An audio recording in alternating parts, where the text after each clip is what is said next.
আর এবার ফলতার ছবি। ফলতার মল্লিকপুরে ধুন্ধুমার পরিস্থিতি ফুটবল খেলাকে ঘিরে তুমুল উত্তেজনা, ধুন্ধুমার অবস্থা, মারামারি, চেয়ার ভাঙচুর। ফলতা থানার মল্লিকপুর এলাকায় আজাদ ক্লাবের ধাপা সমান প্রতিযোগিতা হয় সোমবার দিন রাতে অনুষ্ঠান। সেই অনুষ্ঠান চলাকালীন বেশ কিছু মানুষ লাঠি সোটা নিয়ে মঞ্চেও চেয়ার ভাঙচুর করে।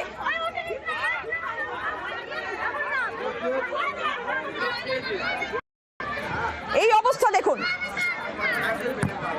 ফুটবল খেলাকে কেন্দ্র করে এই অবস্থা, এইভাবে মঞ্চ ভাঙচুর করা হয়েছে, ধুন্ধুমার পরিস্থিতি তৈরি হয়।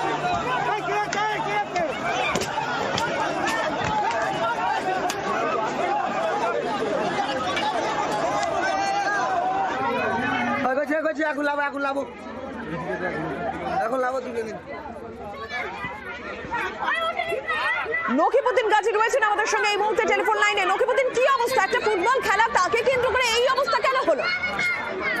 দেখো, তোমাকে বলে রাখি নিরঞ্জন, তোমাকে এই যে ফলতা থানার মল্লিকপুর এলাকায় যেখানে একটি ক্লাবের যে বল হয়, অর্থাৎ ধাপাস বল প্রতিযোগিতা হয়, সেই ধাপাস বল প্রতিযোগিতা হওয়ার চলাকালীন একটি অনুষ্ঠান চলছিল মঞ্চে, এবং হঠাৎ করে বেশ কয়েকজন লোকজন তাদের দলবল নিয়ে গিয়ে মঞ্চের উপরে গন্ডগোল সৃষ্টি করে, এবং গন্ডগোল হওয়ার পরেই কিন্তু মারধর ভাঙচুর হয় বলে এমনটাই জানা যায়, এবং এর রেশ কিন্তু আজ সকাল পর্যন্ত চলে বলে এমনটাই জানা যায়। ইতিমধ্যেই কি কারণে এই গন্ডগোল সেটা নিয়েই কিন্তু এখনো পরিষ্কার না হলেও এই মুহূর্তে ফলতা থানার মৌখিক জানানো হয়েছে। ঘটনাস্থলে ফলতা থানার পুলিশ গেছে, বিষয়টি মেটানোর জন্য চেষ্টা করছে, এবং এখন কেউ কারোর বিরুদ্ধে অভিযোগ করেনি বলে এমনটাই জানা যাচ্ছে। নিরঞ্জনা।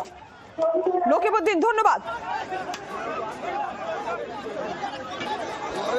আমি যখন আলতাফ দাদাকে পাঁজা করে স্টেজে জড়িয়ে ধরেছি, দাদা তোমার তো অনুমতি নিয়ে আমি খেলা করাচ্ছি, তোমার অনুমতি নিতে গেলে করছি, তখন আলতাফ বলছে আমার অনুমতি নিলে কি হবে, জাহাঙ্গীর খান বলেছে ভাঙচুর করে দিতে, জাহাঙ্গীর খান বলেছে পুড়িয়ে দিতে, বলে জাহাঙ্গীর খানের নেতৃত্বে হয়েছে, আলতাফ লতা জাহাঙ্গীর খানের নেতৃত্বে করেছে, এটা আলতাফ নিজে আমাদের স্টেজে দাঁড়িয়ে বলেছে, পাঁজা করে আমি জড়িয়ে ধরে রয়েছি। এর মধ্যে আপনাদের জানাই, সামনে বিধানসভা নির্বাচন, তার আগে মালদায় বিপুল পরিমাণে অস্ত্র উদ্ধার।